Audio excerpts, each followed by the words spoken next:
but you don't dwell on that, you don't harp on that. Then you go to the next thing, okay? So she knows why you're standing there. You can comment or compliment her on her dress. You have great style. You nailed it today with what you're wearing. You should feel good about yourself. Or, just something like that. It's like kind of telling her why or for what reason you find her attractive. Or, women want to be noticed and appreciated for how they look and who they are. So you want to kind of go, you just really stood out, and I had to come and approach you. And then you wanted to, take it from looks or general attraction or being noticed into what you like about the way they speak or the way they interact or the way they look at you. That's more about, it's less about physically how they appear, and then it's more emotionally why you have a connection or why you're drawn to them, okay? So to give you an example of that, and you'll see this in many of my day game interactions, which are coming in the program, I'll say stuff like, you just have a really nice energy about you, or you're very well articulated, or you speak very confidently, or you seem like a really together person, okay? So you're going away from how they look or how they appear, and then bringing it more towards themselves as a person or their general energy or vibe. And women love that. They absolutely love that.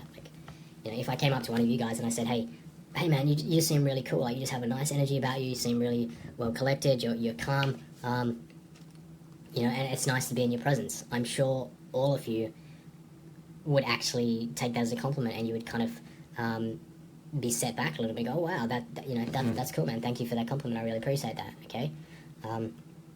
It's no different from a woman. In fact, it's better from women. Women love genuine compliments about themselves that make them feel good, right? So if you can nail the sort of compliment or acknowledgement on their looks or how they appear, and then bring it back down to something about their demeanor or their energy, or how they look at you or something like that, which is a little bit more, it's less about physicalities. You're going to be really hitting or pushing two buttons that will really get her to open up and start, actually listening to what you have to say, and give you her time and energy. So I hope that covers it. If that doesn't, just send me a message or something and elaborate on that. But I think that's what you're asking. Sometimes it is a little bit hard from the questions, guys. Honestly, some of them are not very well written, and that's okay. Some of them are a little bit hard to understand. So if I don't deliver on your questions, then please message me and say, hey Ryan, Day Game Phone Game Mastery member here, this is what I meant, or this is what I really wanted answered, rather than what you've said. Okay, next one. Parthapan Ramesh. Hey Ryan, I missed the first opportunity to post my Tinder profile. Oh, sorry, that's a Tinder one. I'll come back to that one. John Bernstrom.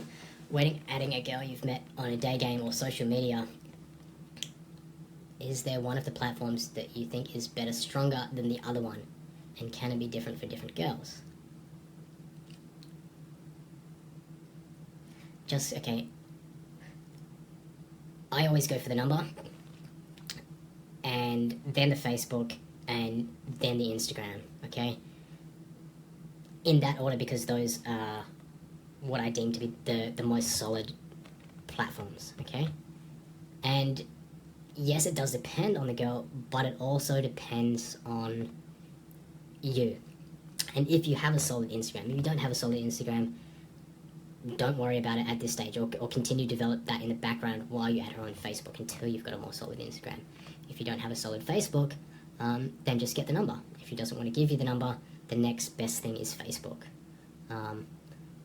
But I wouldn't suggest, I'll just add you on Snapchat, okay, or I'll just add you on Periscope or some other bullshit like that, okay? Facebook is essentially the best social media platform, followed by Instagram.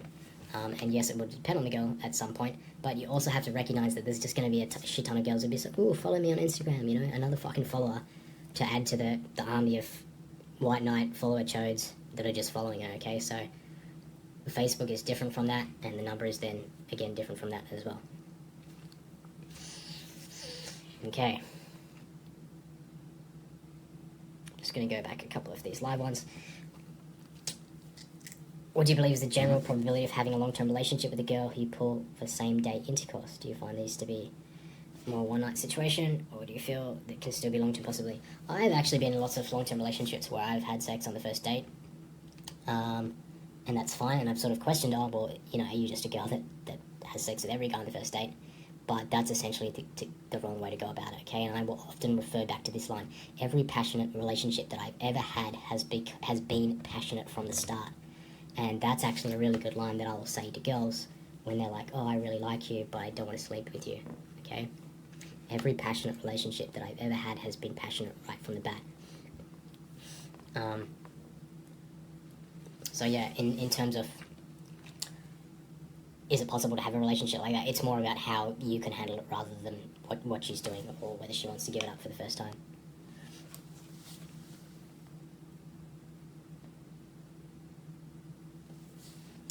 Yes, Evan, I did answer that.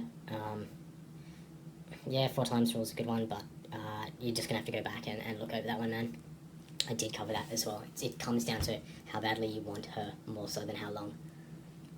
Okay, sorry, back to John's question number 2. Just got a girl's name on Insta and realised she had it in private. Should I just add her and write her to her anyway? And or should I have screened for that and took her Facebook instead? Yes, that comes back into your first question. Facebook is much better than Instagram unless you have a solid Instagram. It's just like, think about it this way. How many okay, let's just imagine a girl. Okay, how many guys do you think like she's actually has on her phone number that she's texting at the moment, right? Not very many. How many friends does she have on Facebook, right? Maybe, I want to say average is like 500 to 1,000. And there's, of those 1,000, how many guys on there? Heaps could be messaging it, okay? Instagram. A girl that has 1,000 friends on Facebook may have 10,000, 20,000 followers on Instagram, okay? So it's like a stepping stone off kind of like connection to, or how close you actually are to her, okay? So of course the number's going to be closer because there's not 1,000 guys messaging her via text. There's only probably a few. Facebook, let's say there's like 10 or 20. Instagram, there's probably like 100, maybe more, okay? So it's always text, Facebook, Instagram, in that order. Don't worry or don't mess around with other stuff. You can and it might work, but it's just not solid. It's just, it's an uphill battle.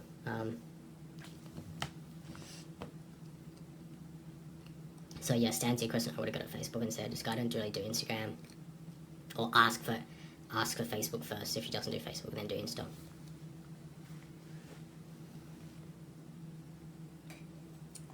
What's your advice for creating a good Tinder presentation? I'll come to the Tinder stuff soon.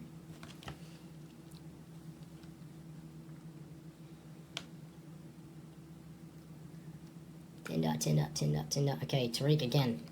Okay, I do have a second question.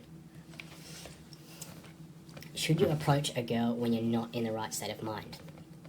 I just got out of a 7-year relationship, and sometimes when in the field I hear shit that reminds me of my ex and it fucks me up a bit. Even though that happens, I force an approach with a 50-50 success rate in that state of mind. Should I just give up pickup for a while and then get back into it when I'm 100% myself again, or should I just keep at it? Okay, that's a good question. 7 years is a long time. If you just came out 1 week ago, yes, there's going to be, stuff that messes with your head and stuff that messes you up. That's completely fine. That's completely normal.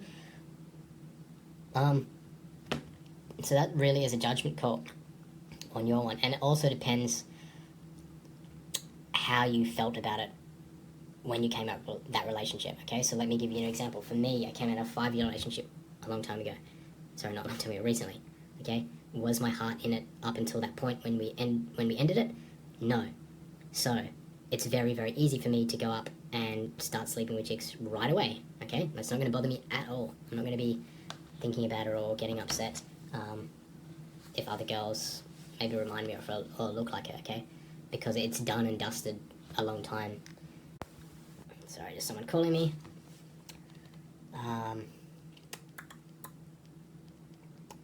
So you have to sit down and think about that yourself. Do you actually need to get over her, so to speak? If you need to get over her, that can in fact mean that you just go out and sleep with as many girls as you can, or keep going out and talking to girls. But I would, in your case, man, I would actually be gentle on yourself and just give yourself time. 7 years is a long time, and if it's only been a week, then it doesn't really matter. It's just whenever you feel. What I'm saying is there's no wrong or right time. It's just whatever you feel. So sit down and go, what do I want to do? Do I want to go out and be with other chicks? Do I want to go out and pick up other chicks? And do I want to have sex with other chicks? If you do, then by all means go ahead and do it. If you don't feel like it, then sit at home for a while and show it out. That's fine, and get back to it when you're ready.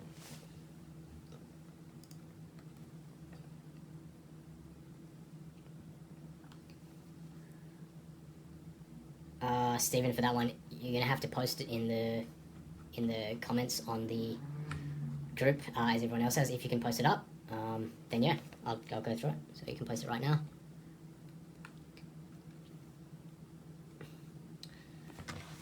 Huang Tran. I've been moved to a new city, San Francisco, for a year now to practice my game and building my business network. However, I just realized that I have no friends because I've only focused on pickup and business. I always have a scarcity mindset of fear or judgment when I talk to a local girl. Why this guy has no friends, no girlfriends, no family, no money, etc. Okay, what should I do to improve this in my life, to create sexual abundance and invite more high quality people into my life? Okay, first thing, you want to kill two birds with one stone. What do I mean by that? Okay, so you're doing pickup, you're doing business. Develop friends through pickup and business. Okay, you don't need to go out and find friends, outside of those two networks. Okay, business and friends, or business and pickup, or work and pickup should be two really good ways to develop friendships or develop common interests, especially pickup, because pickup you can be so honest with other guys. It's like, hey man, I'm doing this for the same reasons you're doing this. Let's share and get everything out there. There's no holding anything back. I'm sure you guys that have, been in this for a while, like some of the guys that you meet in pickup circles, you can be completely honest with about everything, about how you feel towards girls, about how you feel towards yourself and that sort of stuff. If you can't, you definitely should be, because that guy is essentially in the same place and path as you, right? It's just a whole different level of connection. So that would be the first thing that I would do, is I would get friends in pickup, in your city. San Francisco is a massive city. I'm sure there's tons of guys you can go out with there. You can, develop friends through business, okay? How do you develop friends? I think it's Ralph Waldo Emerson, to have a friend, you must first be a friend, okay? So be a friend towards people, and then you will develop friendships through that, okay? That's inviting a guy, hey man, what are you doing? Let's go out for lunch. I'll buy you lunch, or I'll get you a coffee, that sort of stuff. Talking, listening, just being there for someone. If you're doing that in life in general, whether it's through pickup, whether it's through business, whether it's through sporting teams, or, whatever it may be. Toastmasters is a really other good way to meet people. It's where you're essentially going and developing your personal speech skills, getting up in front of a crowd, putting yourself out there. There's you can meet a whole heap of guys through that sort of circle, and they're in every single city in the world. So that's one aspect of the question, okay? The other thing is that you feel like you have no friends, no girlfriends, no family in that city. Hey, Stephen. Well, of course, you've only just moved there. Oh, sorry, you've been there for a year now. Okay. Well, that's not actually a bad thing, and you can, in fact, just tell girls, I've only just moved here, recently. By simply saying, I've just moved here recently, they're not really going to ask too many questions. Oh, how exactly have you been here? How long exactly have you been here? If you just say, I just moved here recently, she's going to be like, oh, cool, this is a new guy. I can take him, he doesn't really have any other connections here. It's like it's actually really a good thing, because women love that when someone else has just moved to their city. Like, picture yourself, like, you've just met a girl that's just moved to your city. You're like, oh, cool, she doesn't really know anyone. I'll show you around. I'll be your friend. I'll, hang out with you and that sort of stuff. And you can develop a connection really easily that way. Whenever I know a girl's just come to my city, I'm like, oh, that's awesome. You don't know anyone here. You don't know what's up. You're not, like, settled in the area. And it's much easier to engage people on that level, because they're, in fact, looking for people to meet. They're in the same boat as you. They're looking for friends. So kind of flip it around and see what it's like when you've met someone that's in a new city,